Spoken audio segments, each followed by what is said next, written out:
தொற்றா நோய்கள் பட்டியலில் இனி வாய்ப்புண் நோயும் சேர்க்கப்படும். 100 ரிங்கிட் புத்தக பற்றுச்சீட்டை தவறாக பயன்படுத்த வேண்டாம். 1.2 மில்லியன் உயர்கல்விக்கூட மாணவர்களுக்கு நினைவுறுத்தல். சிங்கப்பூரில் மிளகாய் சாப்பிட கட்டாயப்படுத்தப்பட்ட 4 வயது சிறுவன் மரணம். தந்தைக்கு 8 மாதம் சிறை. கூட்டரசு நெடுஞ்சாலையில் விளம்பர பலகை தீப்பற்றியது. 9 வெளிநாட்டு தொழிலாளர்கள் காயம். சீற்றம் அடங்காத மராப்பி எரிமலை மீண்டும் வெடித்தது. பீதியில் மேற்கு சுமத்ரா மக்கள்.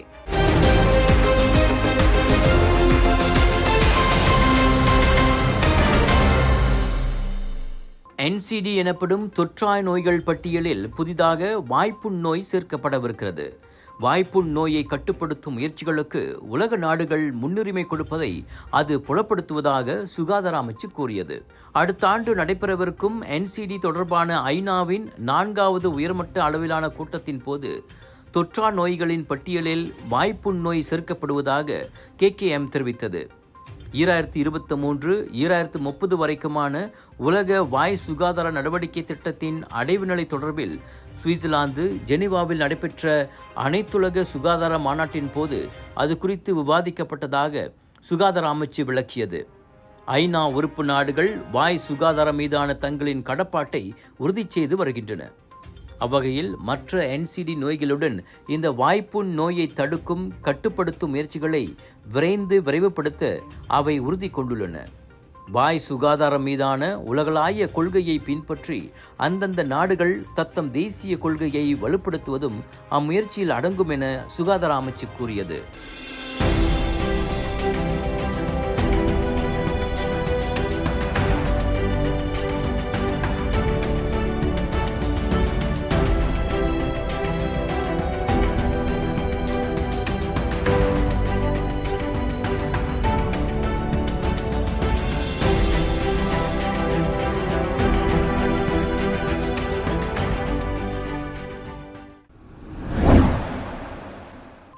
ரிங்கிட் புத்தக பற்றுச்சீட்டு தவறாக பயன்படுத்தப்படும் சம்பவங்கள் மீண்டும் நிகழாமல் இருக்க உயர்கல்வி கூடங்களைச் சேர்ந்த சுமார் 1.2 மில்லியன் மாணவர்கள் அதனை முறையாக பயன்படுத்திக் கொள்ளுமாறு உயர்கல்வி அமைச்சர் ஜம்ரி அப்துல் காடீர் நினைவுறுத்தியுள்ளார்.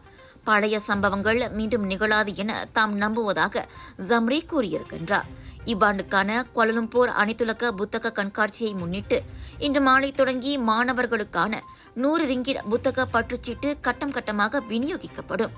4ஆம் ஆண்டு தொடங்கி உயர்கல்விக்கூடம் வரையிலான மாணவர்களுக்கு மீண்டும் 100 ரிங்கிட் புத்தக பற்றுச்சீட்டு வழங்கப்படும் என நேற்று பிரதமர் டத்தோஸ்ரீ அன்வார் இப்ராஹிம் அறிவித்திருந்தார். மாணவர்கள் தரமான புத்தகங்களை வாங்க ஏதுவாக பரிந்துரைக்கப்பட்ட புத்தகங்களின் பட்டியலுடன் அந்த 100 ரிங்கிட் பற்றுச்சீட்டு வழங்கப்படும் எனவும் அவர் கூறியிருந்தார். மாணவர்களுக்கான புத்தக பற்றுச்சீட்டு 2016ஆம் ஆண்டு அப்போதைய பிரதமர் டத்தோஸ்ரீ நஜீப் துன் ரசாக் தலைமையிலான தேசிய முன்னணி அரசாங்கத்தால் முதல் முறையாக அறிமுகம் கண்டது. எனினும் படிவம் 6 மற்றும் உயர்கல்விக்கூட மாணவர்களுக்கு மட்டுமே அது வழங்கப்பட்டது குறிப்பிடத்தக்கது. சுவாச பிரச்சனை, சளி, இருமலுக்கு உகந்த தீர்வு சைலஜா பேபி ஹெர்பல் கிரீம். துளசி, கரிஞ்சீரகம், கிராம்பு போன்ற மூலிகைகளால் கொண்டு தயாரிக்கப்பட்டுள்ள சைலஜா பேபி ஹெர்பல் கிரீம் உங்கள் குழந்தைக்கு சிறந்த தேர்வு. கூட்டரசு நெடுஞ்சாலையில் விளம்பர பலகையில் தீப்பற்றி எரிந்ததை தொடர்ந்து அங்கு வேலை செய்து கொண்டிருந்த 9 வெளிநாட்டு தொழிலாளர்கள் மீட்கப்பட்டனர். மலாயா பல்கலைக்கழக மருத்துவ மையத்திற்கு அருகே பிற்பகல் மணி 1:25 அளவில் ஏற்பட்ட இந்த சம்பவத்தில் ஒருவரின் கையில் காயம் ஏற்பட்ட நிலையில் இதர 8 பேர் சொற்ப காயத்திற்கு உள்ளாகினர். இத்தீ விபத்து குறித்த காணொளி சமூக வலைதளத்திலும் வைரலாகின. தீ விபத்தில் காயமடைந்த அனைவரும் மலாயா பல்கலைக்கழக மருத்துவமனைக்கு கொண்டு செல்லப்பட்டனர்.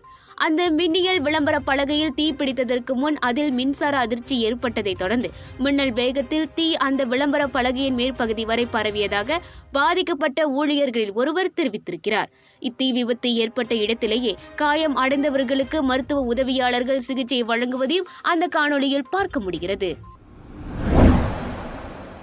தனது 4 வயது மகனை மிளகாய் சாப்பிடுமாறு கட்டாயப்படுத்தி அவனுக்கு மரணம் விளைவித்த ஆடவர் ஒருவருக்கு சிங்கப்பூர் நீதிமன்றம் 8 மாதங்கள் சிறை தண்டனை விதித்து தீர்ப்பளித்துள்ளது. 38 வயதான அவ்வாடவர் தனக்கு எதிரான குற்றத்தை ஒப்புக்கொண்டதை அடுத்து அவருக்கு அந்த தண்டனை விதிக்கப்பட்டது. மலம் கழித்து தன்னை அசுத்தப்படுத்திக் கொண்ட மகனுக்கு தண்டனை விதிக்கும் நோக்கில் சம்பந்தப்பட்ட ஆடவர் மிளகாய் உண்ணுமாறு தனது மகனை பணித்துள்ளார். அவன் அதனை உண்ண மறுத்ததால் அவனை படுக்க வைத்து வாயில் மிளகாயை திணித்துள்ளார். எனினும் அதனை தாங்க முடியாமல் அச்சிறுவன் வாந்தி எடுத்ததோடு உடனடியாக மயக்கமுற்றதாக கூறப்படுகிறது. 2022ஆம் ஆண்டு ஆகஸ்ட் மாதம் 2ஆம் தேதி சிங்காங் அடுக்குமாடி குடியிருப்பில் உள்ள வீடொன்றில் அச்சம்பவம் நிகழ்ந்துள்ளது. உடனடியாக மருத்துவமனைக்கு கொண்டு செல்லப்பட்ட அச்சிறுவனுக்கு முதலுதவிகள் வழங்கப்பட்டன. எனினும் தொண்டையில் சிக்கிய பொருளால் மூச்சு திணறலுக்கு இலக்காகி அச்சிறுவன் உயிரிழந்தது சவப்பரிசோதனை வாயிலாக தெரிய வந்தது குறிப்பிடத்தக்கது.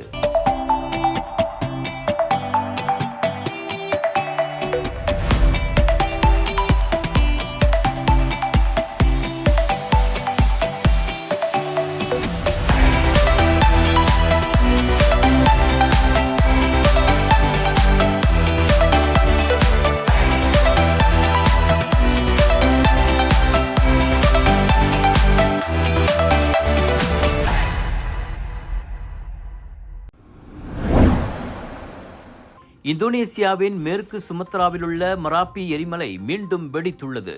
இதனால் ஆகாயத்தில் 2000 மீட்டர் உயரத்திற்கு அது சாம்பலை கக்கியது. எரிமலை வெடிப்புச் சத்தத்தை வெகு தொலைவில் உள்ள பகுதிகள் வரை கேட்க முடிந்தது. தற்போது 3ஆம் கட்ட எச்சரிக்கை அளவில் வைக்கப்பட்டுள்ள மராப்பி எரிமலை குழம்பின் செயல்பாடுகள் 2 நிமிடங்கள் 2 வினாடி வரை நீடிக்கின்றன. எரிமலை குழம்புகள் மழை நீரில் அடித்துக்கொண்டு வரலாம் என்பதுடன் எரிமலை சாம்பலும் காற்றின் பல மைல் தூரங்களுக்கு பறந்து வந்து விழலாம். இதையடுத்து எரிமலைக்கு அருகில் 4.5 கிலோமீட்டர் சுற்றுவட்டத்தில் வசிக்கும் மக்களுக்கு முன்னெச்சரிக்கை விடுக்கப்பட்டுள்ளது. சாம்பலை நுகர்ந்தால் சுவாச நோய்கள் ஏற்படலாம் என்பதால் சுவாச கவசங்களை அணியுமாறும் அவர்கள் அறிவுறுத்தப்பட்டுள்ளனர். 2891 மீட்டர் உயரம் கொண்ட மராப்பி எரிமலை கடந்த ஆண்டு டிசம்பரில் வெடித்து சிதறியதில் 23 பேர் பலியாகினர். 50க்கும் மேற்பட்ட மலையேறிகள் அதிர்ஷ்டவசமாக காப்பாற்றப்பட்டனர்.